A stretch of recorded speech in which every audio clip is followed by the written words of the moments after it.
dengar, saya menciptakan gelas ini tidak untuk saya tempati, paham kan? Aduh, lagi tanya Pak Ustadz. Gitu.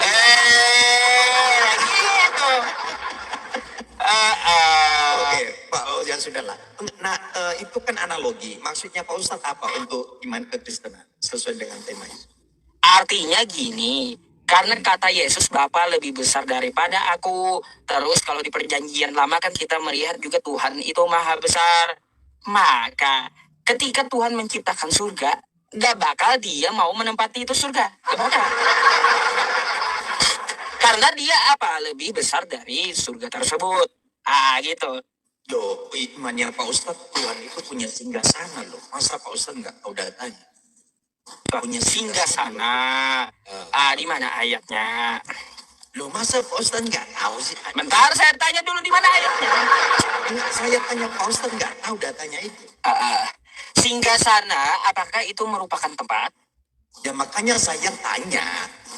Pak Ustadz tahu nggak ayatnya? Iya, saya tahu. Ya, silakan narasikan singgasana itu berbicara apa? Iya, dia mempunyai singgasana, ya arsi, kan kayak gitu. Itu berbicara ya, bukan berarti. Bukan. Tapi apa? Jika Allah tidak membutuhkan tempat, lalu apa makna arsi Allah, kursi Allah, atau singgasana Allah yang sering disebutkan dalam ajaran Islam? Pertanyaan inilah yang diajukan oleh pendeta muda kepada Ustadz Yusuf PI. Menurutnya, jika ada arsi atau singgasana, bukankah itu berarti Allah membutuhkan tempat? Namun di sini Ustadz Yusuf PI menjelaskan bahwa keberadaan arsi bukan otomatis menjadi tempat yang menunjukkan Allah membutuhkan lokasi ataupun ruang sebagaimana makhluk. Dari sinilah perdebatan semakin menarik. Apakah benar singgasana berarti tempat tinggal Allah? Ataukah ada makna yang jauh lebih dalam di baliknya? Bagi Anda teman-teman Kristen, Anda wajib menyimak video ini. Itu adalah ciptaan atau makhluk Allah yang terbesar, arsi itu. Ciptaan itu bukan berbicara tempat. Bukan? Berarti surga itu bukan tempat. Surga itu tempat untuk orang beriman, bukan tempat untuk dia. Lalu Allah ada di mana? Allah itu, dia tidak bergantung kepada tempat. Iya, dia ada di mana? Allahnya Pak Ustadz ada. Kalau kau tanya Allah itu ada di mana tempatnya, itu bukan Allah namanya. Loh, saya mau tanya, berarti Allah nggak ada tempatnya? Dia tidak bergantung dengan tempat. Iya, dia ada. Makanya kan ada di mana-mana berarti. Bukan juga ada di mana-mana. Kacau kau. Nanti kalau kau bilang ya Allah atau Tuhan ada di mana-mana, nanti kau bilang juga di Sabti Tank pun ada dia. Gini bentar, saya jelaskan sebentar. Oke. Ketika Anda bilang bahwa Allah nggak ada tempat, ya lalu Allahmu ada di mana, Pak Ustadz? Itu bukan nggak ada tempat, dia tidak perlu tempat. Paham? Ya, berarti ada tempatnya. Dia kan tidak perlu tempat, berarti dia ada di mana? Lah, gini, makanya dengarkan penjelasannya. Allah Subhanahu wa Ta'ala, ya, dia ada berfirman dalam Quran surat Thaha, Ar-Rahmanu 'alal 'arsy istawa. Ya, dia itu istiwa ya atas arsy. Tapi di situ dia tidak mengatakan disitulah tempatnya dia. Enggak. Oke? Nah, jadi di manakah dia? Kan kayak gitu. Di manakah dia?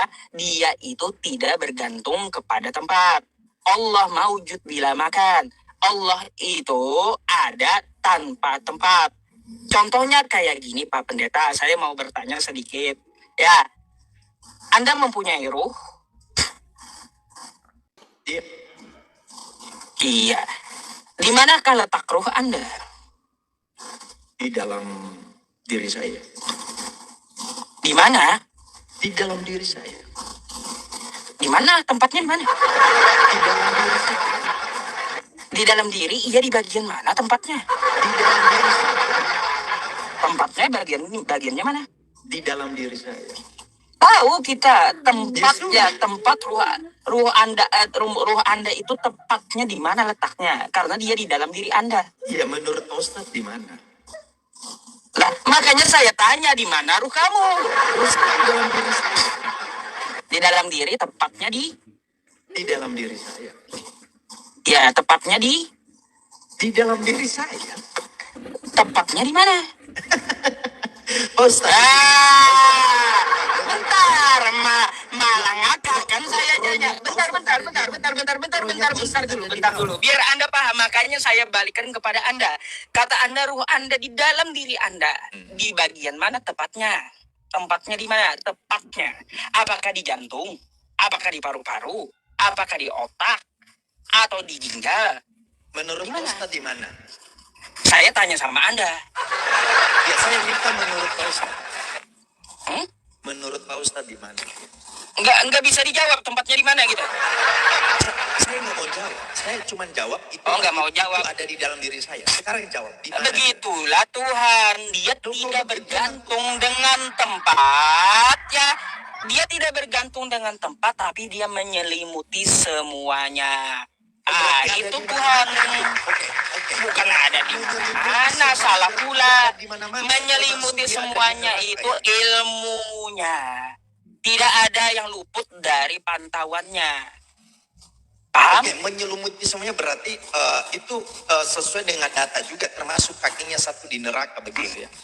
Termasuk itu. Menyelimuti semuanya, artinya ilmunya ya, ilmunya Oh, itu Allah punya menyelimuti ilmu ya? semuanya. Ilmu itu Ya, iya. gimana itu? Innamal ilmu indallah. Apa? Ilmu itu seperti apa itu? Innamal ilmu indallah wa innama ana nadhirum mubin. Oh. Iya Pak Ustadz, ilmu itu seperti apa ya? Gak usah kita tanya ilmu Allah seperti apa, saya nggak nyampe, otak saya kecil. Ya. Ilmu Allah dia maha teliti semuanya sampai ke dalam laut, hal terkecil di muka bumi dia tahu. Kalau saya nggak sampai mikir ke Oh situ. jadi maksud saya ilmu yang Pak Ustadz bilang itu contoh konkretnya dia maha tahu begitu ya? Ya, dia maha teliti, maha tahu. Oh iya. Oke. Nah, dia Artinya juga. Kesimpulannya Allah apa tadi Pak Ustadz? Allah Menyelimuti semuanya, menyelimuti dengan ilmunya, gitu. contoh konkretnya tadi itu ada di mana? Contoh konkretnya. Dia nggak bergantung dengan tempat, udah dibilang. Gitulah kayak kayak ruh Anda tadi, Anda tahu ruh Anda itu ada, tapi Anda tidak dapat melihatnya. Anda dapat merasakan ruh Anda, tapi dia nggak ada tempatnya. Taunya di dalam diri doang gitu. Diri ini roh saya ada di dalam diri saya, ini kan diri saya. Ya udah, tepatnya di mana? Loh, kalau Anda pakai untuk menjelaskan Allah berarti ada di sana. Kata Anda, ya Anda punya roh di dalam diri. Tempatnya, tepatnya di mana? Yang penting rohnya ada di dalam diri kan. Berarti Ya Allah ada udah, berarti kan tidak di dalam diri menyelimuti diri Anda semuanya kan? Iya, berarti oke, kita langsung ke poin. Berarti Oke, berarti nggak ada tempatnya kan? Anda taunya di dalam diri doang. Loh, Kan gitu. kalau saya kan jelas, roh saya ada di dalam diri saya, di dalam diri manusia. Lalu Allah ada di dalam siapa? Gini, Anda tahu roh Anda di dalam diri Anda, tapi Iya. nggak tahu tempatnya di mana. Oke, sekarang langsung ke poin Allahnya ada di dalam. Begini Pak Ustaz, analogi. Gitulah, ya, gitulah. Bentar, Anda biar paham. Makanya biar Anda paham, Allah itu ada, tidak kelihatan, tapi dapat dirasakan. Kan kayak Bukan gitu, bicara dia tidak itu, bergantung begini, dengan tempatnya. Oke, Pak Ustaz memakai analogi roh saya ada di mana? Kan tanya sama saya. Lalu saya Iya. jawab, roh saya ada di dalam diri saya. Di dalam. Tempatnya, Di dalam.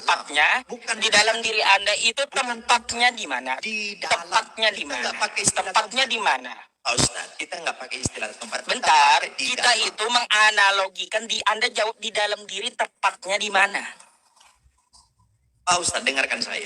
Ini terserah. Bentar, mau Ustaz. nanti. Saya tanya Anda dulu. Anda biar paham konsep ketuhanan gitu. Roh Anda di dalam diri, Anda rasakan ada di dalam diri. Tempatnya, tepatnya di mana? Oke, saya berikan respon Pak Ustaz. Ketika pakai analogi bahwa roh saya ada di mana, saya jawab tadi rohnya saya Pak Ustaz ada di dalam diri saya. Lalu Anda pakai analogi ini untuk menjelaskan Allah yang tidak terbatas. Berarti kan Allahnya ada di dalam apa? Kok ada di dalam apa? Karena Bentar. saya Nih berarti Anda nggak paham berarti ya. Oke, baik. Kata Anda, saya tanyakan roh Anda di mana? Di dalam diri. Begitulah Allah ada di menyelimuti mana? semuanya. Kalau Bentar dulu, dengarkan dulu. Oke, baik, Ya, lanjut. Ya.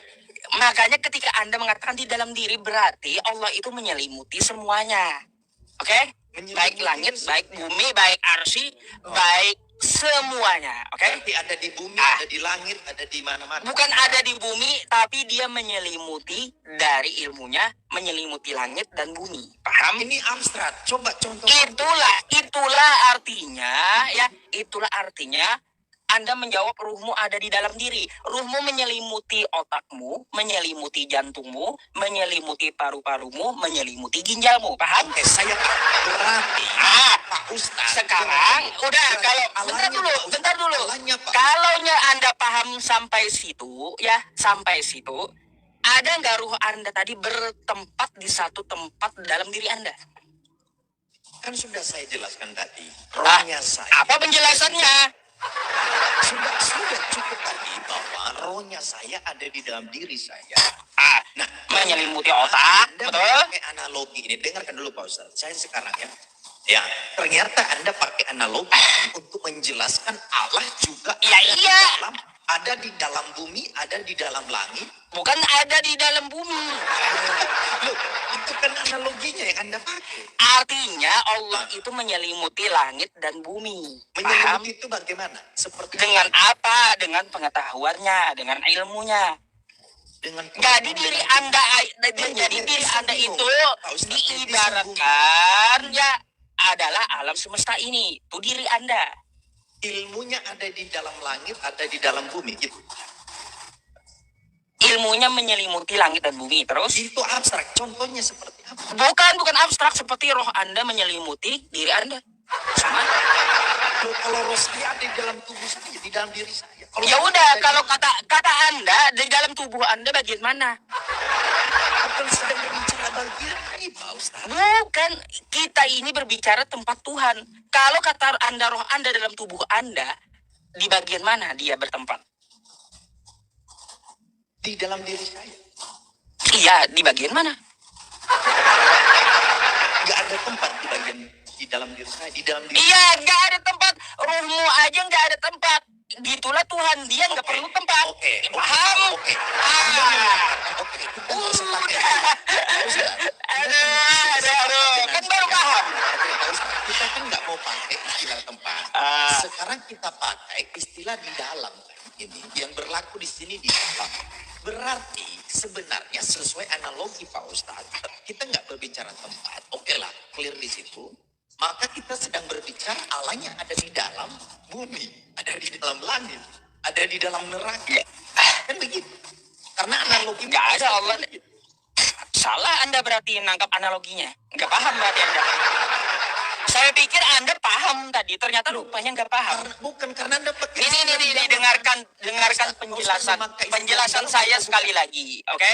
Pak Ustadz. Ya, Pak Ustadz memakai coba istilah dengarkan di dalam penjelasan tempat. saya sekali lagi, oke? Dengarkan Tidak, dulu saya minta betul-betul. konfirmasi dulu. Pak Ustadz memakai istilah di dalam. Makanya saya jelaskan sekali lagi, oke? Berarti nggak pakai istilah di dalam ya supaya final. Saya nggak mau bahas lagi. Nah, makanya nih saya jelaskan sekali lagi kepada Anda. Enggak, tunggu dulu, Pak Allah. Ustadz. Jangan kita pakai. Bentar istilah dulu, di dalam, berarti. Anda rupanya nggak ngerti gitu. Jadi saya jelaskan sekali lagi, oke?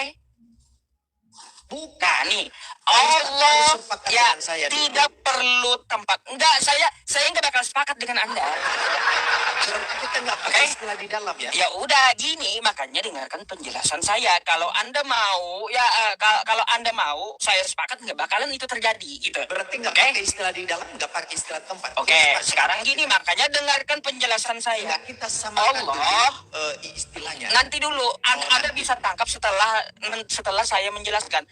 Allah silakan. tidak perlu tempat, oke? Paham? Nah, Allah tidak perlu tempat, dia tidak bergantung dengan tempat.